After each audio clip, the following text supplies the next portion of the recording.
السلام علیکم ورحمۃ اللہ وبرکاتہ۔ الحمد للہ علی احسانہ والشکر له علی توفیقہ وامتنانہ والصلاة والسلام علی رسولہ اما بعد۔ سامعین کرام، آج کی مجلس میں ہم آپ حضرات کے سامنے سورہ تکاثر کی تفسیر پیش کریں گے انشاءاللہ۔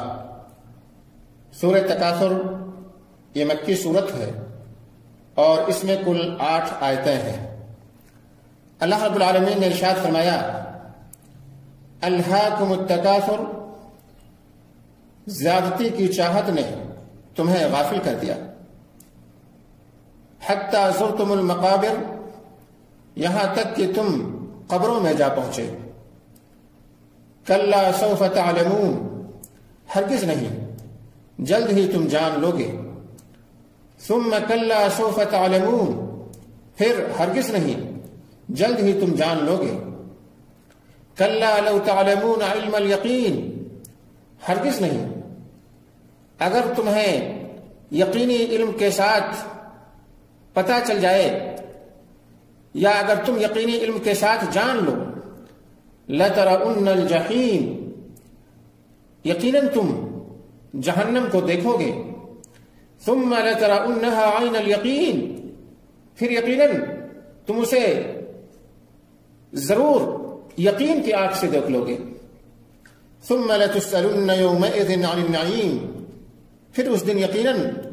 تم سے نعمتوں کے بارے میں ضرور بضرور سوال کیا جائے گا۔ دوستو، اللہ رب العالمین نے ارشاد فرمایا کہ الہاکم التکاثر، مال و دولت کی زیادہ کی چاہت نے تمہیں غافل کر دیا ہے، یعنی تمہارے دلوں کے اندر دنیا کی محبت، دنیا کی نعمتوں اور دنیا کی زیبائی نے آخرت کی طلب اور آخرت کی جستجو سے تمہیں غافل کر دیا ہے، اور تم کوشش یہ کرتے ہو کہ تمہارے پاس زیادہ سے زیادہ مال ہو جائے، تمہارے پاس زیادہ سے زیادہ بچے ہو جائیں، تمہارا خاندان اور قبیلہ بڑا ہو، اور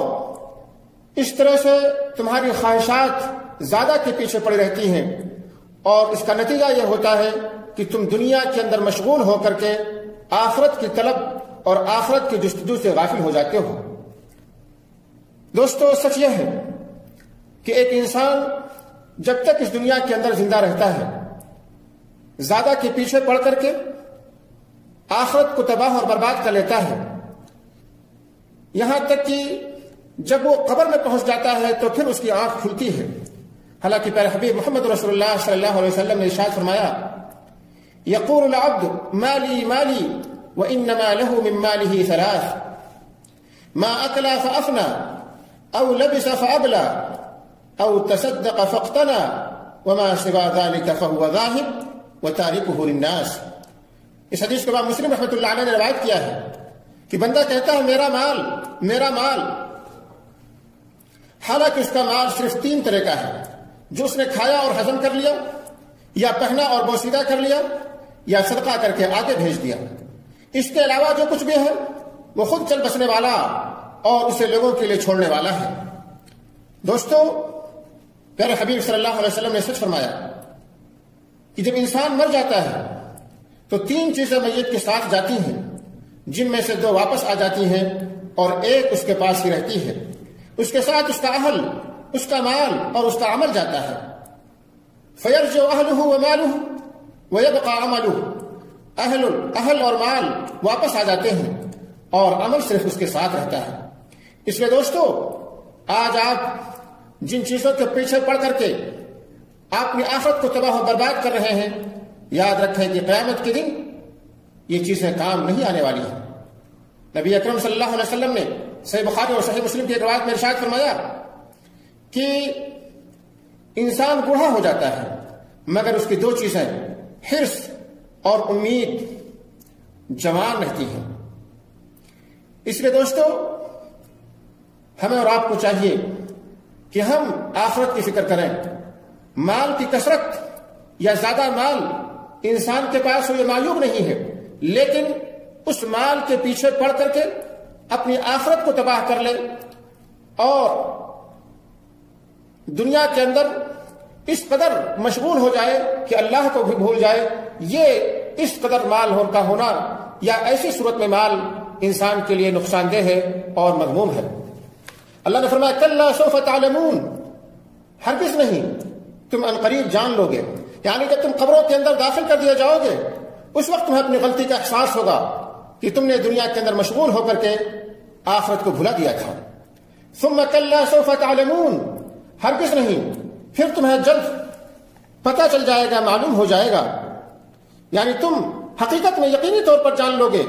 کہ یہ جو تم مال کے اندر یا مال کی کثرت اور اولاد کی کثرت پر اس دنیا کے اندر فخر کیا کرتے تھے اور اللہ کی اطاعت اور اسی طرح سے آخرت سے غافل تھے، یہ تم یقینی طور پر جان لو گے کہ یہ ہمارا یہ عمل غلط تھا اور ہمارا یہ عمل خسارہ پانے والوں کا تھا۔ پھر فرمایا اللہ تعالیٰ نے کلا لو تعلمون علم الیقین، ہرگز نہیں، اگر تم یقینی طور پر جان لو، یعنی اگر تمہیں اس طرح علم ہوتا جس طرح سے علم ہونے کا حق ہے تو مال کی یہ بہت ساری طلب تمہیں آخرت کی طلب اور جستجو سے اس طرح سے غافل نہ کر دیتی کہ تم قبروں میں جا پہنچتے۔ اللہ فرماتا ہے لَتَرَوُنَّ الْجَحِيمَ، تم بے شک جہنم کو دیکھ لو گے، یعنی اللہ کی قسم تم جہنم کو ضرور بضرور دیکھو گے اور دنیا میں جو تم نے عمل کیا ہے اس کی سزا بھگتو گے۔ ثم لَتَرَوُنَّهَا عَيْنَ الْيَقِينِ، اور تم اسے یقین کی آنکھ سے دیکھ لو گے، یعنی پہلا دیکھنا تو تمہارا دور سے ہوگا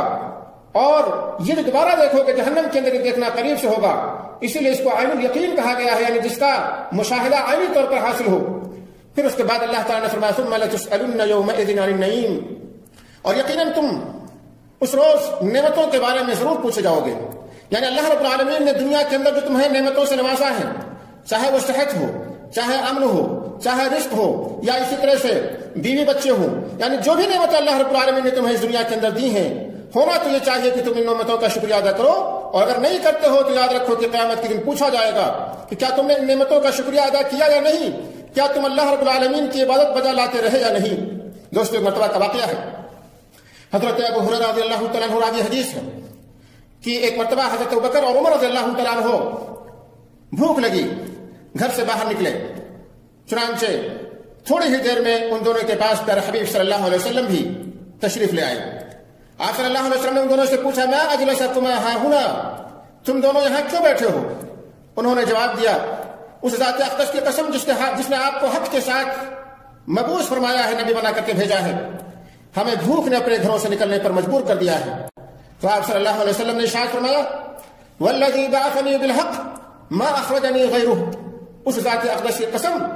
جس نے مجھے حق کے ساتھ نبی بنا کر کے بھیجا ہے، مجھے بھی بھوک ہی نے گھر سے نکلنے پر مجبور کیا ہے۔ پھر تینوں ابو بکر رضی اللہ تعالیٰ عنہ اور عمر اور نبی اکرم صلی اللہ علیہ وسلم تینوں چل پڑے اور ایک انصاری کے گھر میں آئے، تو انصاری کی بیوی نے ان کا استقبال کیا۔ نبی اکرم صلی اللہ علیہ وسلم نے ان سے پوچھا این فلاں، فلاں کہاں ہے، تمہارا شوہر کہاں ہے؟ جواب دیا کہ وہ ہمارے لیے میٹھا پانی لینے گئے ہیں۔ تھوڑی ہی دیر کے بعد وہ شخص مشکیزہ اٹھائے ہوئے آ گیا اور اس نے کہا خوش آمدید، اہلاً و سہلاً، اے اللہ کے نبی، آج مجھے جو شرف زیارت سے آپ نے نوازا ہے، آپ سے افضل کسی اور مہمان نے کبھی ہمارے یہاں اترا ہی نہیں ہے۔ چنانچہ اس نے کھجور کے درخت کی خشک شاخ پر اپنے مشکیزے کو لٹکا دیا اور فوراً جا کر کے کھجور کی ایک شاخ توڑ لایا۔ پیارے حبیب صلی اللہ علیہ وسلم نے ارشاد فرمایا الا کنت اجتنیت، تمہیں پوری شاخ توڑنے کی کیا ضرورت تھی، تم نے کھجوریں چن کیوں نہ لی، اسی میں سے کچھ کھجوریں توڑ لاتے، یہی کافی تھا۔ اس نے عرض کیا کہ میں نے اس بات کو پسند کیا کہ آپ اپنے ذوق کے مطابق کھجوروں کا انتخاب فرمائیں اور جو دل چاہے اس کو کھائیں، تناول فرمائیں۔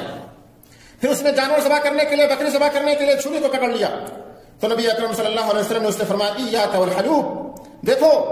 دودھ والا جانور ذبح نہ کرنا۔ اس نے جانور ذبح کر دیا اور ان مہمانوں نے کھانا کھایا، تو نبی اکرم صلی اللہ علیہ وسلم نے ارشاد فرمایا لتسألن عن هذا يوم القيامة اخرجكم من بيوتكم الجوع فلم ترجعوا حتى اصبتم هذا فهذا من النعيم، ان نعمتوں کے بارے میں قیامت کے دن تم سے پوچھا جائے گا۔ بھوک کی شدت نے تمہیں گھروں سے نکالا تھا، مگر اب ان نعمتوں سے شاد کام ہو کر اپنے گھروں کو واپس جا رہے ہو۔ دوستو، اندازہ لگائیں آج ہم اور آپ کس قدر نعمتوں میں پل رہے ہیں، لیکن آج ان نعمتوں کی قدر ہم اور آپ نہیں کر رہے ہیں۔ اس صورت سے دوستو ہمیں اور آپ کو یہ سبق ملتا ہے کہ ایک مسلمان کو ہمیشہ مال اور دولت اور اسی طرح سے اولاد اور دنیا کے پیچھے پڑ کر کے اللہ کو اور اللہ کی اطاعت اور عبادت کو کبھی نہیں بھولنا چاہیے، بلکہ دنیا کی زندگی کو غنیمت سمجھنا چاہیے اور اس دنیا کی زندگی کے اندر آخرت کے لیے تیاری کرنا چاہیے۔ اور یہ مال و جائیداد جو اللہ تعالیٰ نے ہمیں اور آپ کو نوازا ہے، موت سے پہلے ان کو ہم غنیمت سمجھیں۔ پیارے حبیب محمد رسول اللہ صلی اللہ علیہ وسلم نے ارشاد فرمایا کہ 5 چیزوں سے پہلے غنیمت سمجھو: جوانی کو بڑھاپا آنے سے پہلے، اور صحت و تندرستی کو بیماری سے پہلے، اور مالداری کو فقر و فاقہ سے پہلے، اور خالی اوقات کو مشغول ہونے سے پہلے، اور اپنی زندگی کو مرنے سے پہلے۔ اللہ رب العالمین سے دعا ہے کہ اللہ رب العالمین ہمیں اور آپ کو نیک عمل کرنے کی توفیق عطا فرمائے اور ہمیشہ اللہ رب العالمین کی عبادت اور اطاعت کرنے کی توفیق عطا فرمائے۔ آمین۔ وآخر دعوانا ان الحمد للہ رب العالمین۔